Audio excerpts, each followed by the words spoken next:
आज हम अगला अध्याय मूल्य ह्रास, आयोजन एवं संचय, जिसके पीडीएफ मैंने आपको पूर्व में भेजे हैं, किंतु इस प्रश्न से संबंधित इस अध्याय से संबंधित में पूछे जाने वाले अति लघुतरात्मक प्रश्न जो विभिन्न विश्वविद्यालयों में पूछे जाते हैं, पीडीएफ कई बार मैंने आपको भेजी है। आज इसका वीडियो मैं बनाकर कि कौन कौन से संभवतः महत्वपूर्ण प्रश्न पूछे जाते हैं के बारे में बतला रहा हूँ। हमने मूल्य ह्रास, आयोजन एवं संचय के बारे में पढ़ा है और आज हम देखते हैं विद्यार्थियों कि इस अध्याय से संबंधित कुछ महत्वपूर्ण प्रश्न जो अक्सर पूछे जाते हैं और जिनका उत्तर देने में छात्रों को कठिनाई आती है। प्रश्न नंबर 1 है, आयोजन एवं संचय में अंतर बताइए। अति महत्वपूर्ण प्रश्न है कि आयोजन एवं संचय में अंतर बतलाइए। आयोजन ज्ञात हानि अथवा ह्रास अथवा किसी विशेष कार्य के लिए अनिवार्य रूप से बनाए जाते हैं।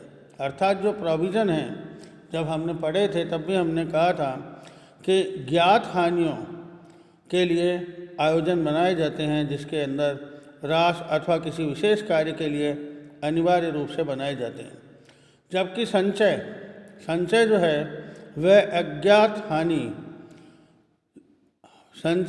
अज्ञात हानि लाभ होने पर या बिना किसी उद्देश्य के लिए बनाए जा सकते हैं। अर्थात आयोजन का बनाना अनिवार्य है, किंतु संचय जो हम बनाते हैं संभवतः यदि लाभ हो तो लाभों में से ही बनाए जाते हैं। यही महत्वपूर्ण अंतर है कि अज्ञात हानि लाभ होने पर या बिना किसी उद्देश्य के लिए बनाए जा सकते हैं। तो अगला प्रश्न है विद्यार्थियों, इसी अध्याय से संबंधित, आयोजन करने की क्या आवश्यकता है? What is the necessity of making provision? उत्तर स्वरूप हम लिखेंगे, पहला बिंदु, उचित व सही लाभ ज्ञात करने के लिए यह आवश्यक है कि वर्ष भर में हुए सभी व्ययों को लाभ हानि खाते में दिखाया जाए। द्वितीय है, भावी संदिग्ध दायित्वों व हानियों की व्यवस्था हेतु आयोजन आवश्यक है। अर्थात भविष्य में जो संदिग्ध दायित्व उत्पन्न हो सकते हैं या भविष्य में कुछ हानियाँ उत्पन्न होने की संभावनाएं हैं, तो उनके लिए आयोजन अति आवश्यक है। और तृतीय बिंदु है विद्यार्थियों, कंपनी अधिनियम के अनुसार कुछ आयोजन अनिवार्य हैं। अर्थात according to companies act it is the necessity to make provision for the institution. अगला प्रश्न विद्यार्थियों, संचय कोष से आपका क्या अभिप्राय है? कई बार पूछा जाता है ये प्रश्न भी। यदि व्यवसाय के संचयों को व्यवसाय से बाहर प्रतिभूतियों में विनियोग किया जाता है तो इसे संचय कोष कहते हैं। रिजर्व फंड, अर्थात यदि व्यवसाय संचयों को व्यवसाय के बाहर की प्रतिभूतियों में विनियोग किया जाता है तो हम इसे क्या बोलेंगे? संचय कोष कहते हैं। अगला प्रश्न विद्यार्थियों, इसी अध्याय से संबंधित कि पूंजीगत संचय क्या है? वे राशियां जो लाभांश के वितरण के लिए काम नहीं आती हैं। ये ध्यान रखना, बहुत महत्वपूर्ण है। अर्थात पूंजीगत संचय वे राशियां जो लाभांश के वितरण के लिए काम नहीं आती हैं, पूंजी संचय कहलाती हैं। जैसे शेयर प्रीमियम, जिसे हम बोलते हैं अंग्रेजी में सिक्योरिटीज़ प्रीमियम, द्वितीय है कैपिटल रिडम्पशन रिजर्व इत्यादि। अगला प्रश्न विद्यार्थियों, संचित पूंजी से आप क्या समझते हैं? समझाइए। संचित पूंजी, रिजर्व कैपिटल, न मांगी गई पूंजी का वह भाग जो समापन के समय मांगने के लिए सुरक्षित रख दिया जाता है, संचित पूंजी कहलाती है। अर्थात रिजर्व कैपिटल, संचित पूंजी वह पूंजी है जो समापन के समय ही मांगी जाती है, उसके पहले नहीं मांगी जाती है। अगला प्रश्न है विद्यार्थियों, आयगत संचय को कितने भागों में बांटते हैं? अर्थात जो रेवेन्यू रिजर्व है उसको कितने भागों में बांटा जा सकता है या बांटते हैं? उत्तर स्वरूप हम लिखेंगे 3 भाग। सामान्यतः हमें याद भी हैं और हम 11-12 से पढ़ते आते हैं। सामान्य संचय, विशेष संचय और संचय कोष।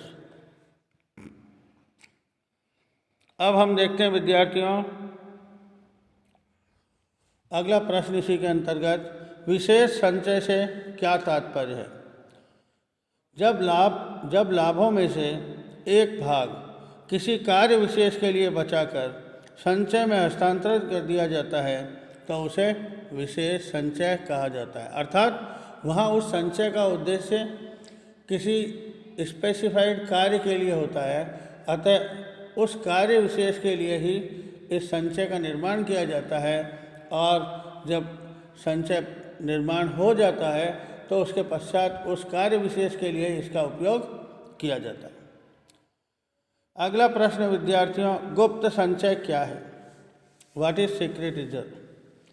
ऐसा संचय जो विद्यमान तो होता है लेकिन जिसका अस्तित्व चिट्ठे पर प्रकट नहीं होता, गुप्त संचय कहलाता है। बहुत महत्वपूर्ण है, कई बार पूछ लेते हैं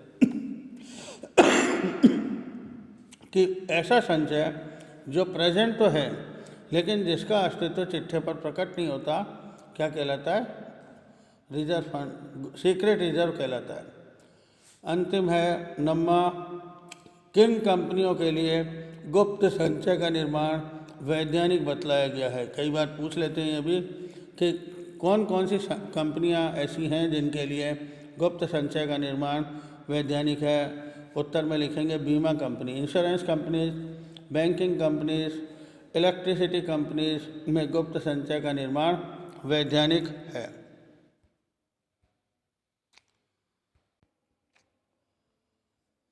आगे देखते हैं विद्यार्थियों अंतिम प्रश्न अति लघुतरात्मक का, गुप्त संचय बनाने की विधियों के 2 उदाहरण दीजिए।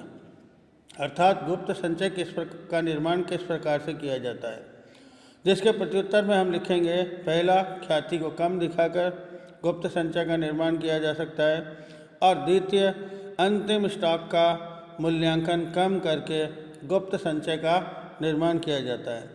तो ये लगभग छोटे छोटे प्रश्न थे अति लघुतरात्मक, जो कि सामान्यतः 2 नंबर के पूछे जाते हैं आपसे विभिन्न परीक्षाओं में, जिसके बारे में मैंने आपको बताया। 4-5 बार अध्ययन करें, अपने आप स्वतः आपको याद हो जाएंगे।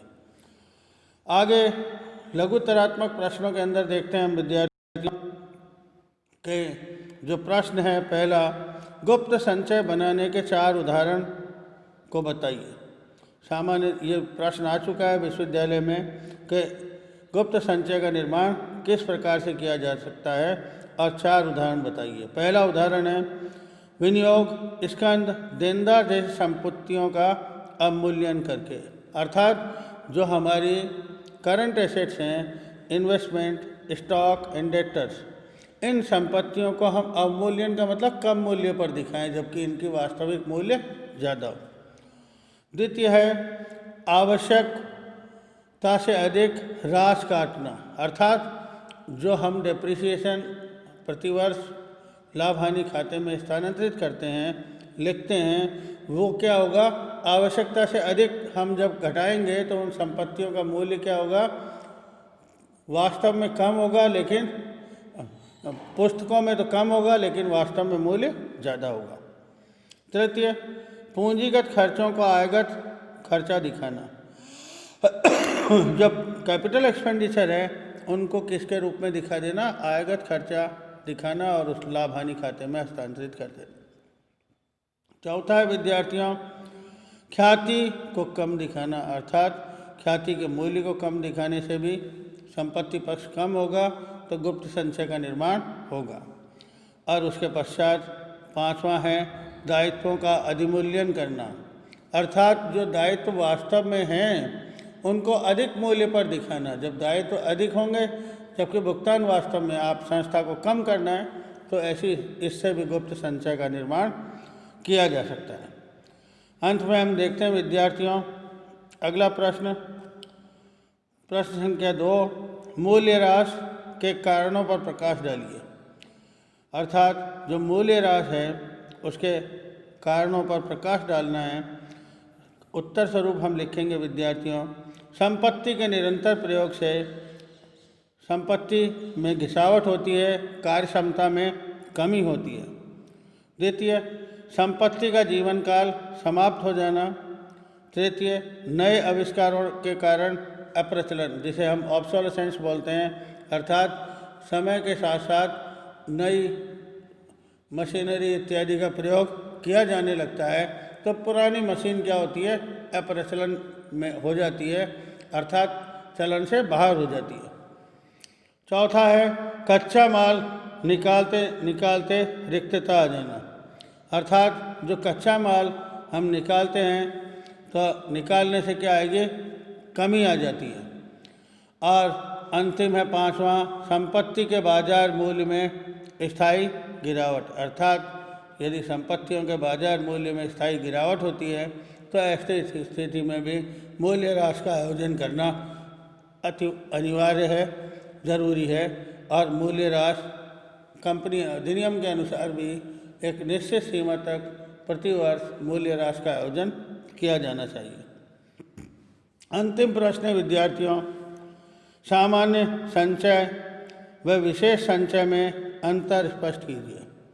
तो जनरल रिजर्व और स्पेशल रिजर्व में अंतर स्पष्ट कीजिए। इसके अंतर्गत हम देखते हैं, सामान्य संचय का मुख्य उद्देश्य व्यवसाय की किसी अज्ञात भारी संकट का मुख्य उद्देश्य व्यवसाय की किसी अज्ञात भावी संकट से रक्षा करना या व्यवसाय की आर्थिक स्थिति को सुदृढ़ करना है। तो मेन उद्देश्य सामान्य संचय का क्या है कि यदि भविष्य में कोई संकट आ जाता है तो ऐसी स्थिति में उससे इसकी रक्षा करना, यदि संस्था के पास सामान्य संचय में पैसा है। और दूसरा, व्यवसाय की आर्थिक स्थिति को सुदृढ़ करना। सामान्य बोलचाल में आवश्यकता पड़ने पर संचय का उपयोग व्यवसाय में किसी भी कार्य के लिए किया जा सकता है।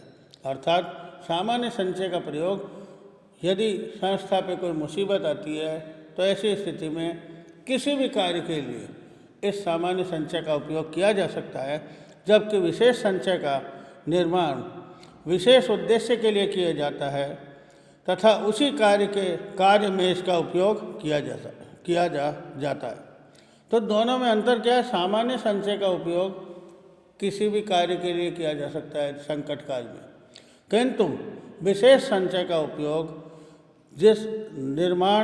विशेष संचय के निर्माण का उद्देश्य के लिए किसी निश्चित निर्माण के विशेष उद्देश्य के लिए किया जाता है। अतः उस कार्य विशेष के लिए ही इस विशेष संचय का प्रयोग किया जा सकता है। अन्य संकटकालीन परिस्थितियों के लिए इस विशेष संचय का प्रयोग नहीं किया जा सकता है। तो ये सामान्यतः अंतर हैं सामान्य संचय और विशेष संचय में।